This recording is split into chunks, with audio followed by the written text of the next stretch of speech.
using about 18 months as a time frame that this district explored the redistricting or rebalancing work, and we had two separate but similar committees formed to look at that work, and each and every time we came back to the board with proposals, our community raised concerns about those proposals for redistricting and how it carved out Community A against Community B, or Community C was asked to move but not Community Z, and there was a perception, certainly at least a perception, of winners and losers.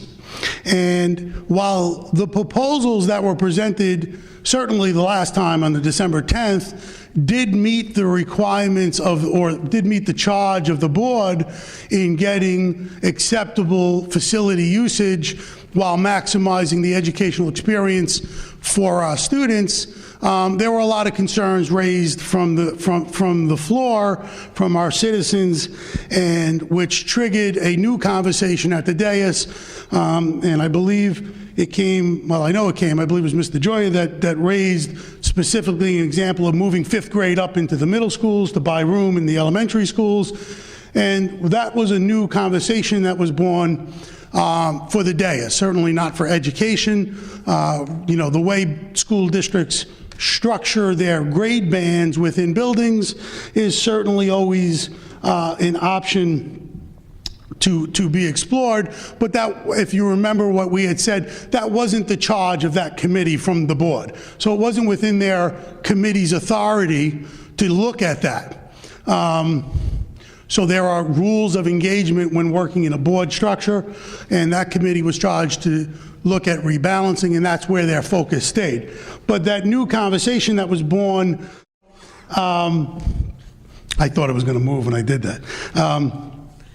So the conversation of restructuring our schools, reconfiguring our school grade bands was born. What does it really talk about? It talks about not worrying so much that will my kid go to a K-5 school called Aldridge versus Newberry, School A versus School B. It changes the focus of the work of the district to look at grade banding. So there are lots of examples of this, but basically the goal of this work is allow us to focus on instructional practices specific to certain grade levels, certain developmental points in a student's academic life, so that we can best meet those needs of the individual. We can band not only the grades, but the resources that accompany that. So for example, in some schools, we may have only 2 kindergarten classrooms.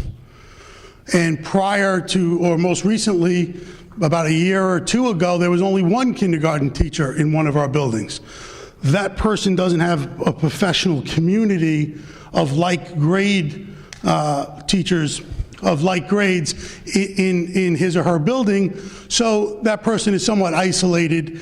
Certainly her or his good friends from other buildings communicate electronically and via telephone, but some of those experiences get limited. So when we talk about restructuring, we're talking about concentrating grade bands so that we can have an attention to detail for those students at a certain point. So at this point, I'm going to ask Mr. Preston to come up. He'll take this slide. This is about pros and cons for our educational programs, and we write general education because Ms. Callender will be up in a minute talking more specifically about some of the pros and cons for our classified students.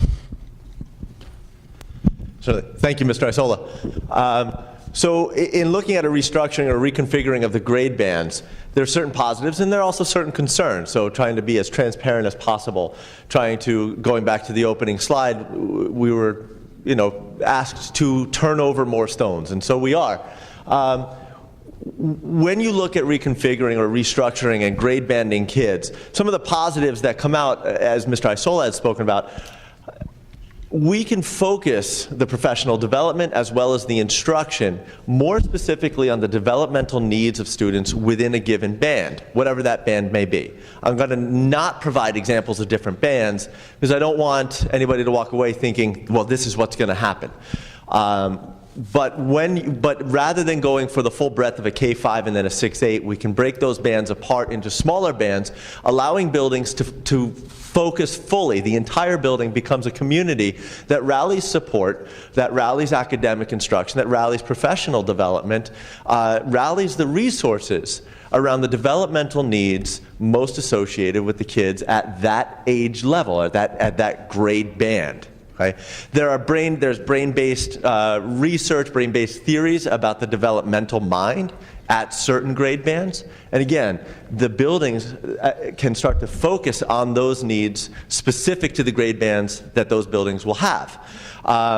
The guidance department can start to focus more acutely, again, on the developmental needs, providing a higher level of support rather than that broad scope of support. When we talk about professional development, and again, Mr. Isola sort of hinted at it, the professional development, the community, the learning community of teachers can focus again on the needs of that group, and you have a larger group of people, more minds together on one topic to solve the greatest problems that we have, to optimize the opportunities, to optimize the learning experience for our children, while also, again, taking into consideration the guidance counselors as well and focusing their resources. It also allows us to focus just the resources, and we'll hit on that in a little bit later. But books, materials, all of that becomes, again, focused on the grade bands within each one of those buildings. Another piece is it allows us to create schedules within the building that work better for the students of that particular age bracket. Lastly, certainly not limited to this, but lastly for tonight's presentation, and down there in the bottom bullet, all transitions are now planned transitions. So they would be strategic and allow us to support. And as Mr. O'Brien had opened up with, strategic transitions or planned transitions allow the students to move together.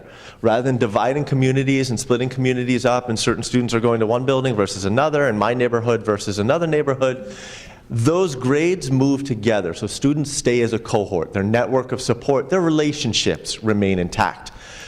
Certainly there are some concerns, some things that we still need to work through as we go through, and once a specific model is determined, we might be able to mediate or mitigate some of these concerns.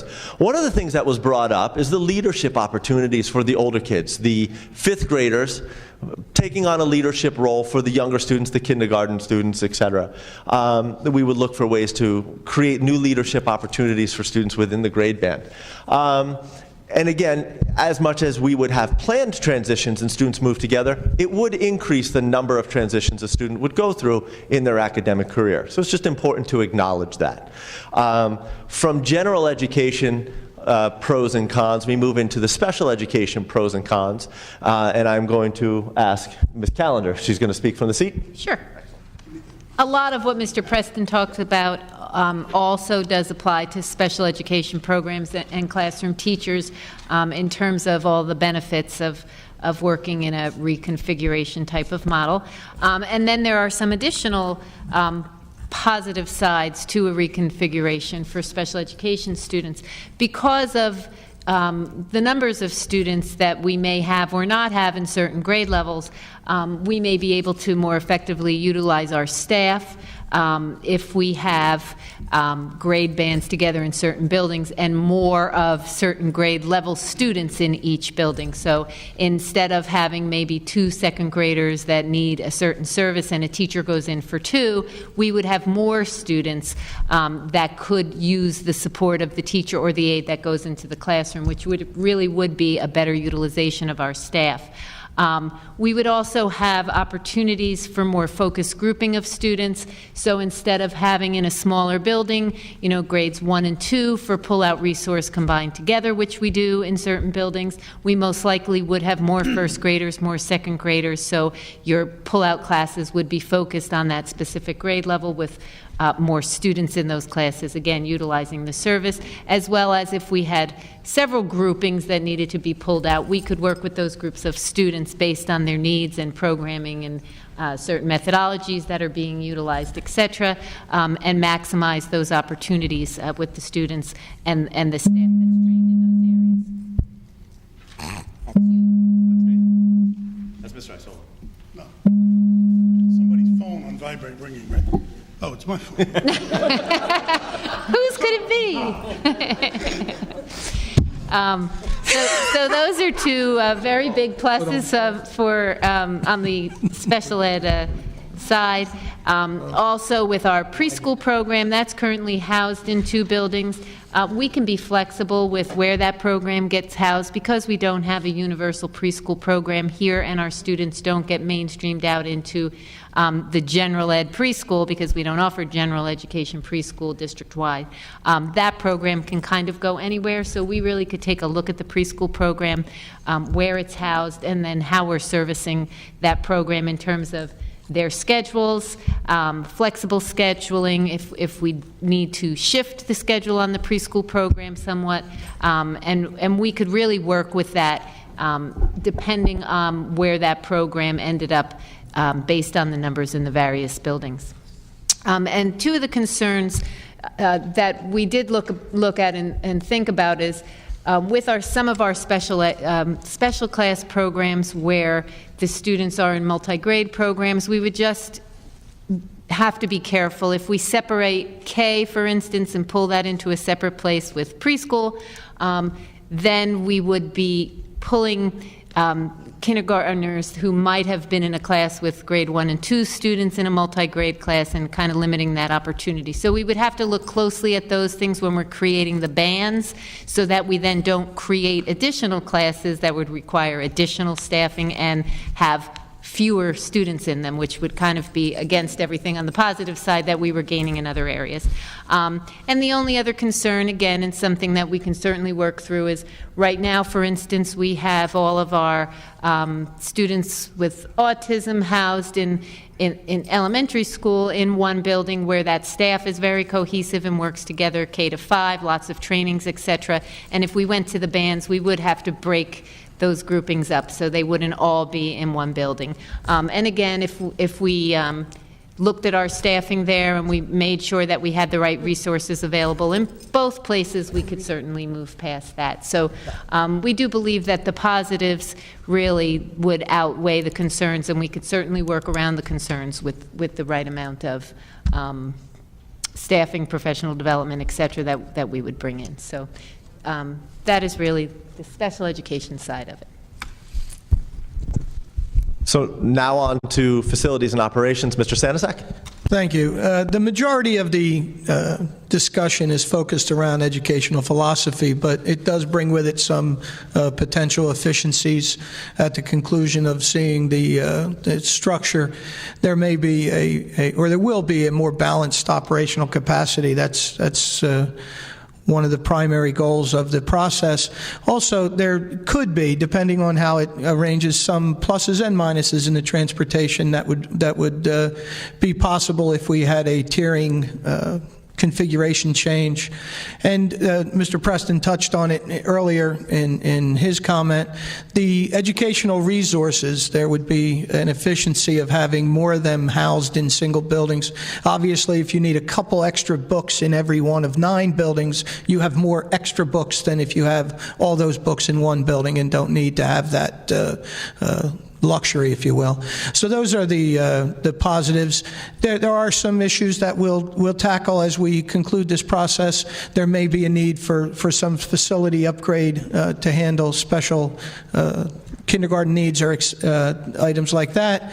And we obviously are going to have to put some thought into the school start times, especially if we add a tier to the transportation, which financially would be a wonderful thing, but it would have some other issues.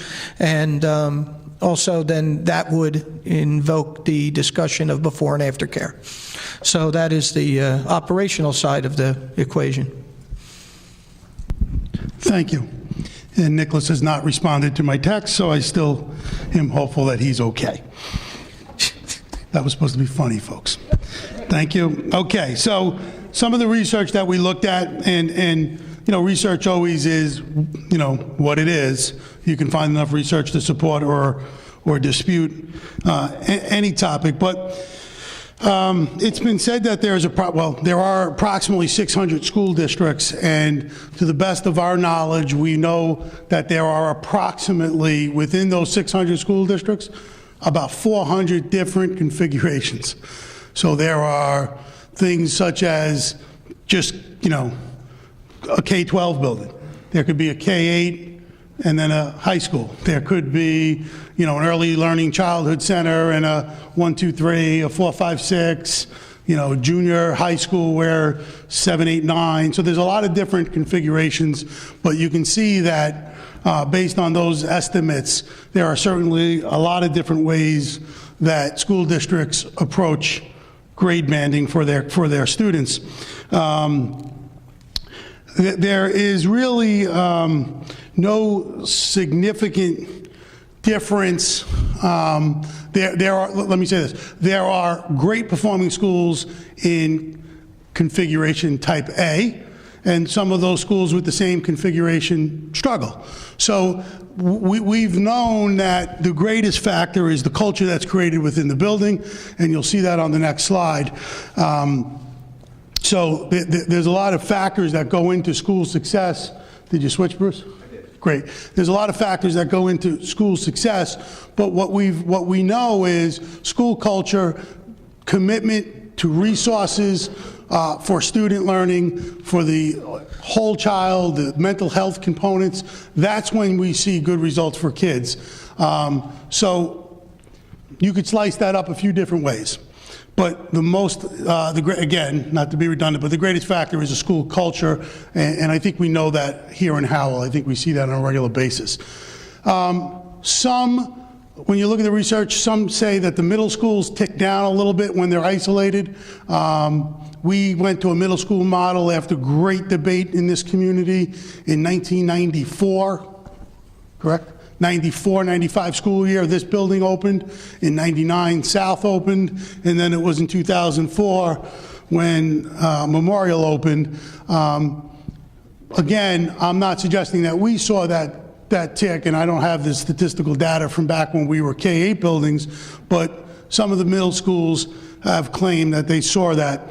The opposite is very true when you look at the lower grade bands. When they're isolated and the resources are concentrated, you see greater student achievement in those buildings that are configured in such a way.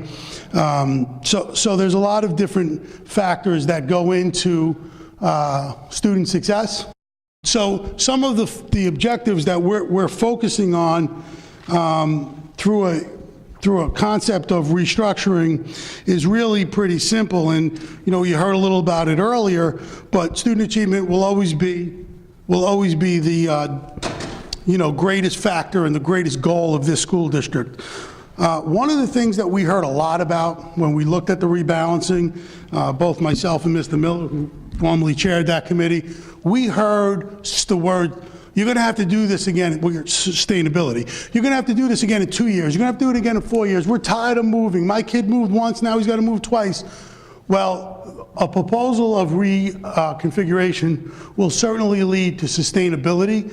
We would right-size our building facilities with the grade bands necessary and make sure there was room for growth in each and every one of them so that we can maintain that structure.